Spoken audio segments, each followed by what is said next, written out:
Hearing that Jesus had silenced the Sadducees, the Pharisees got together. One of them, an expert in the law, tested him with this question: "Teacher, which is the greatest commandment in the law?" Jesus replied, "Love the Lord your God with all your heart, and with all your soul, and with all your mind. This is the first and greatest commandment, and the second is like it. Love your neighbor as yourself. All the law and the prophets hang on these two commandments." I have something to talk about, and I'm expecting it to be a challenge to articulate. So we'll see how I do. I opened with a probably familiar passage from the book of Matthew in chapter 22, in which Jesus was talking with someone about what the main thing is. A sort of first things first kind of conversation. I've had a lot to say in a lot of different areas so far in these deconstruction episodes. I find myself at the point of wanting to process some things from a different angle, because while I have had some pretty pointed and sharp criticisms against the church, I maintain a mentality of being conscious that while I think it'd be difficult to prove, we must also remain aware of ways that it would be difficult to disprove. Because you can believe a thing or not, but you don't get to just decide if it's true or not. So one thing that's hung over my head for a long time is the deep and turbulent place that I've been in regarding one familiar phrase that we see Jesus say in Matthew 22. And it's a familiar phrase that we know from countless love stories. It is that phrase, "with all your heart." When growing up in the church and hearing about praying a sinner's prayer to ask Jesus for a gift of salvation, you may hear it described as a prayer that you pray, meaning it with all your heart, giving the Lord all your heart. Two things that have haunted me. One is the fact that you can have your stated beliefs and then what I would call your actual beliefs. And what I mean when I say that is that you can, let's say, subscribe to a certain belief system. You can say, I'm a fill in the blank, Christian, or I'm a, whatever it is, as a way of communicating that there's a system of beliefs that you identify with. And that, in a general sense, if you tell somebody what you identify with, and they know other people who identify with that same faith system, they'll have at least some point of reference for what you believe. So I've struggled with this in certain specific ways, and there's people I've brought this up to who became visibly confused when I've talked about it before. So I'm going to try to be as clear and direct as I possibly can in bringing it up on my video, to say there is a difference between the things you claim to believe and the things you actually believe. Because think about any familiar Sunday school Bible stories. You might remember being taught about Shadrach, Meshach, and Abednego being put in the fiery furnace and being spared. The fire didn't consume them, and they had faith that God would save their lives. Well, think about this through the lens of a fight or flight response. If you believe at your core completely believe that you will be divinely spared in that kind of a situation, then you would be able to enter that kind of a situation. If you say you believed it, but you didn't believe it with all your heart, then that may mean you want to believe it, but it's not the same thing as actually believing it, and you'll find out whether you believe it truly and deeply when the time comes for that faith to be tested.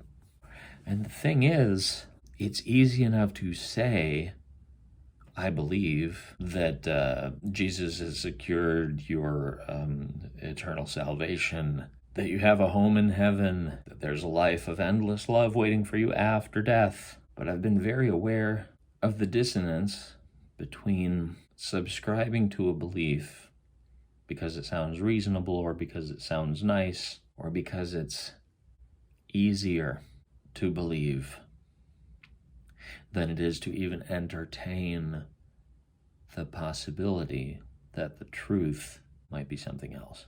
And it's left me wondering how many people actually believe what they say they believe, and how many people just don't want to think about it. And so they subscribe to something that satiates them enough that they can just stop thinking about it. Stop thinking about whatever existential dread they would have if they didn't at least have that placeholder in place.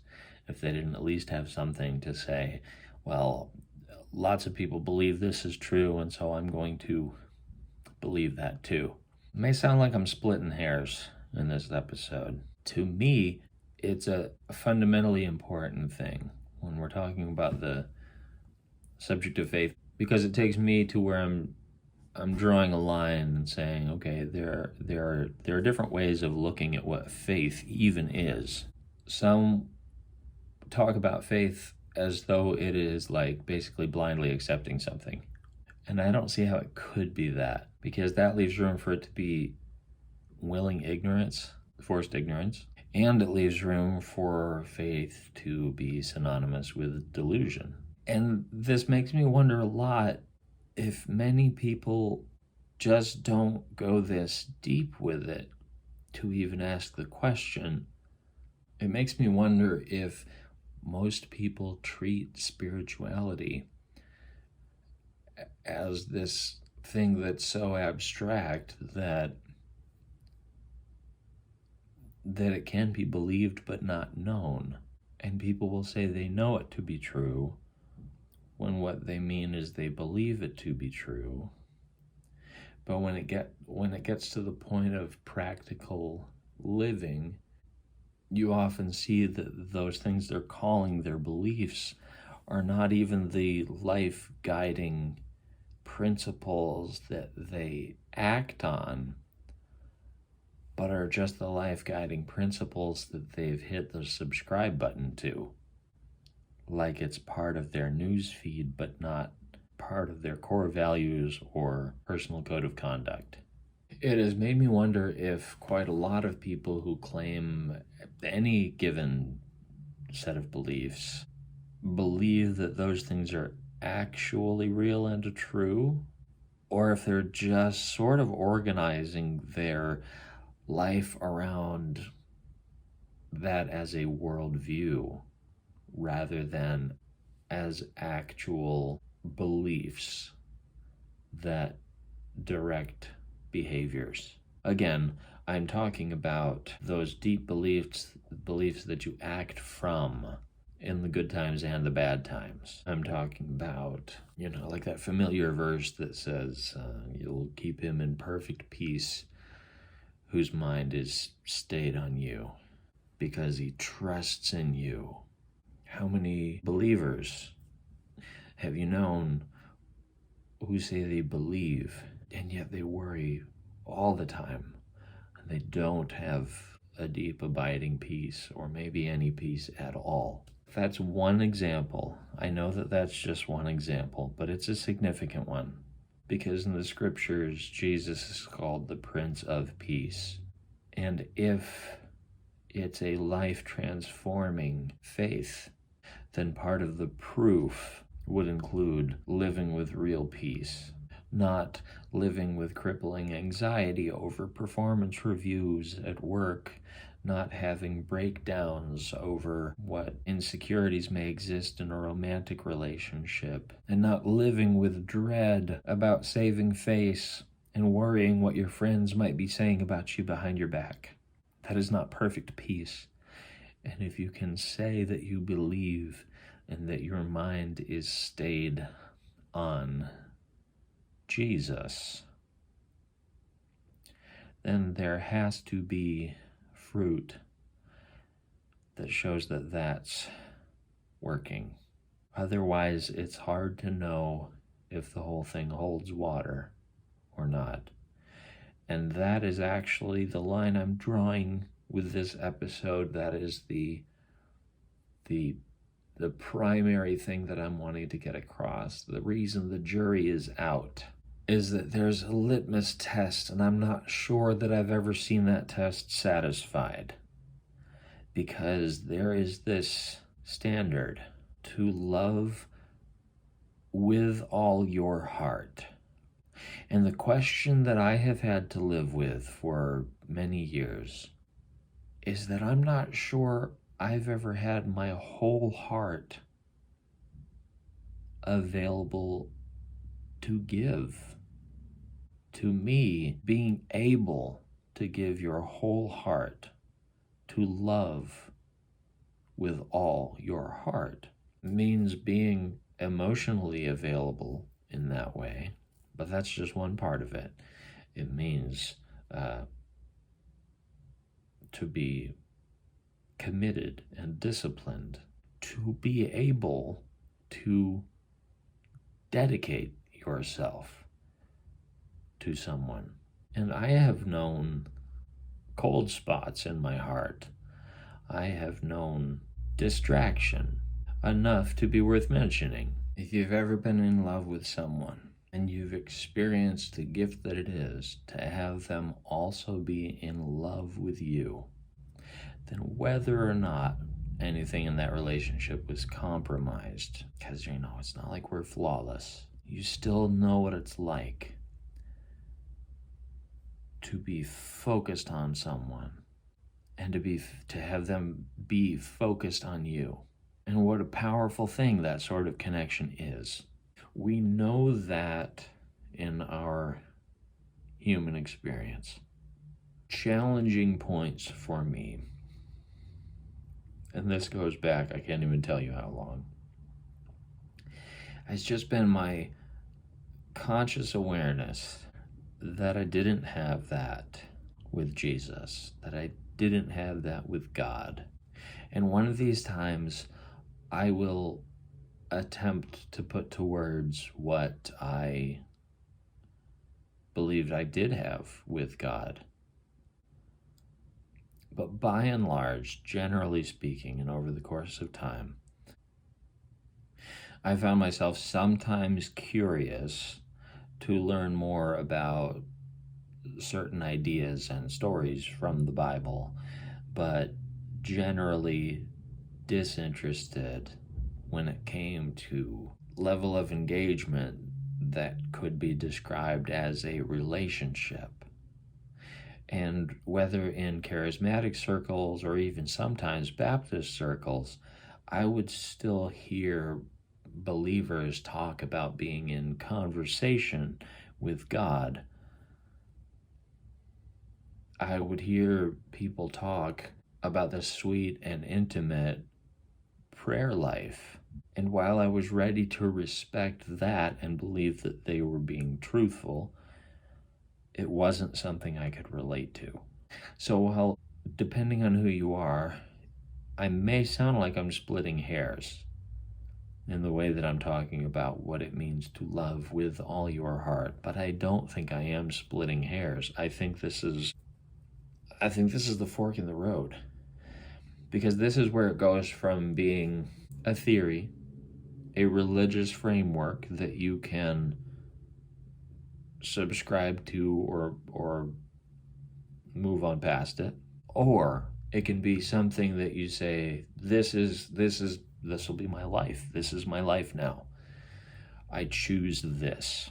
The way that you tell someone in your vows, I choose you.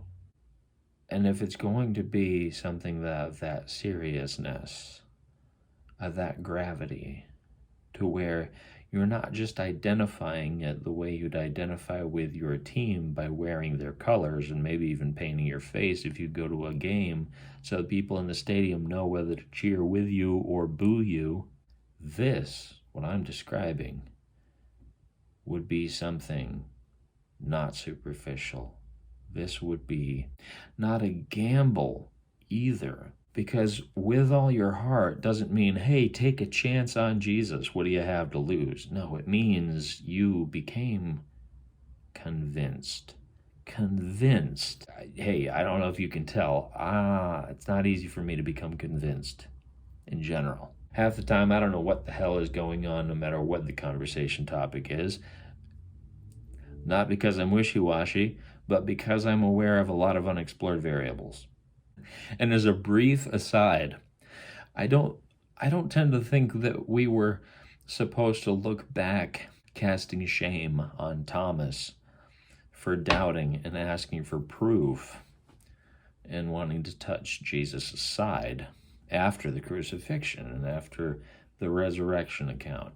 It seems more likely to me that that part of the account was recorded because we're not all the same. And some people know that there are shisty people out there who are looking to put one over on them all the time. Maybe more so now, but maybe not. Maybe there was a lot of really convincing trickery going on back then. And maybe Thomas knew that he wouldn't be able to silence his doubts if he didn't have them silenced then and there. Maybe that's not a bad thing. So a person like me, or a person like my man Thomas, knows our own vulnerability to being taken in by something, and may have any number of regrets and sore spots with the memory of being taken in by things that turned out not to be what we were told they were, and recognizes the gravity of an investment. Because look, if you take a few $1,000s and you invest in a business or in a stock that goes belly up, you're out a few $1,000s. But if you give your heart to a relationship that leaves you high and dry,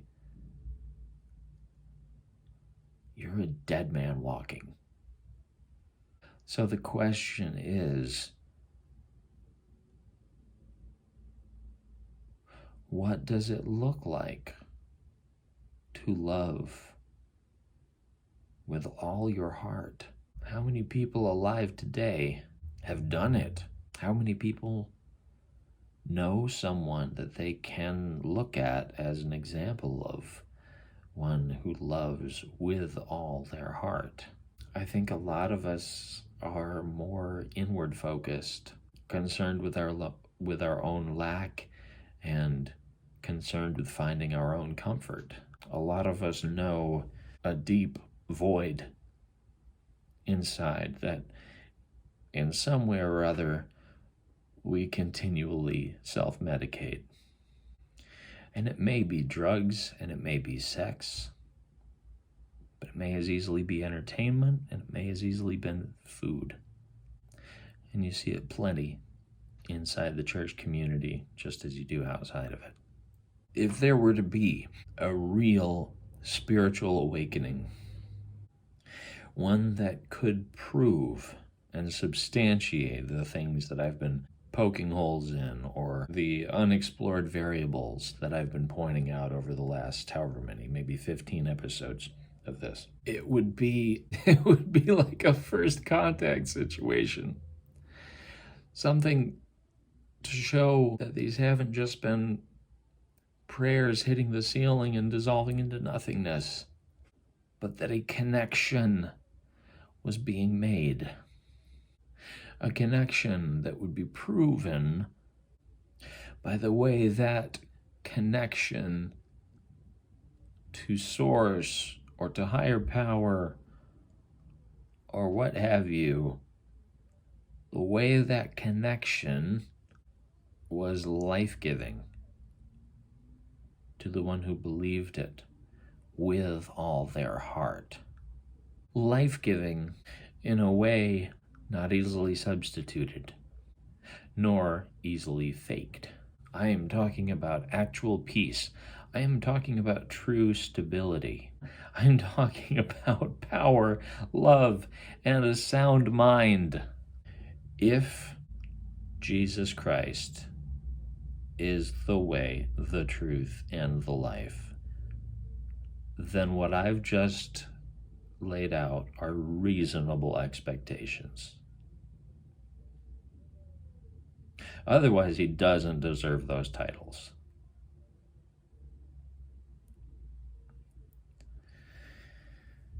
So that's the burden of proof, as I see it. You can disagree with me all you want, but regardless of what you do or don't believe, and regardless of whether you think we could even have a civil conversation if you and I met in person, this is a challenge to you as well, to examine where you're at and see, is this the fruit that's actually in my life? Is this the fruit of the Spirit that's supposed to be indwelling me? Or is there dissonance between what you say you believe and what you're actually living out? This is worth spelling out too, because I am concerned that with a lot of what I've gotten into in this episode, some people are going to watch it and not even have a foothold for taking in what I'm trying to get at. I think a few of you will, but I think there's a reason that some of it's just hard to explain, because I think if you haven't experienced it, it's hard to relate to enough to even follow a conversation about it. Here's the challenge that we can't ignore when evaluating: is this the truth, or are we looking for something else? What you can't ignore are all the things in the scriptures about fruit, the fruit of the Spirit, the fruit of living this way, of letting the word of Christ dwell in you richly. And if you need a refresher, not just of the fruits of the Spirit, that list, pay attention to that, of course, but also pay attention to what Jesus said right there at the end of Mark's gospel, where he said, "These signs will follow them that believe." Look at what those signs were. You may have an easy out if your church and your pastor believes that the things mentioned there were just things in the early establishing of the first century church. But what scriptural basis do you have for believing that? For believing that those things were there for just a bit and then they were supposed to go away, and that those signs had run their course? If you're able to believe the Bible until such point as believing it would seem to make it untrue today in our modern day society, then you're already picking and choosing. You're already cherry picking. You're already proof texting. If you're doing that, you're making a patchwork theology that's based on what's convenient to believe or to say you believe. I want to realign one point in my perspective. I've said this before, it's important, and so I'm going to emphasize it again. The point of me saying all this is not to shame anyone who is hearing this and is saying, "Oh, I don't see that kind of fruit in my life. I must not be trying hard enough." It's not to heap shame on anybody. It is meant to be a bit of a reality check. Because what is something profitable that could come of that sort of evaluation? I'll tell you, it's not to go back into your prayer closet and whip yourself on the back and saying, oh, what a wretched sinner I am, if only I were more faithful. That doesn't change anything, and it doesn't bind you more intimately to your Savior. Please remember that. But it may take you to a place that it's taken me, to stir in you what I still believe is a valuable question, and that is, if this is real, if God is love, if Jesus is the Christ, if the God of creation is so compelling that everything I've ever been fascinated by traces back to this God being the most compelling and fascinating entity in the universe, and perhaps being the universe itself, then what happened to castrate God? What happened to make this ultimate being into something boring and seemingly impossible to make a connection with?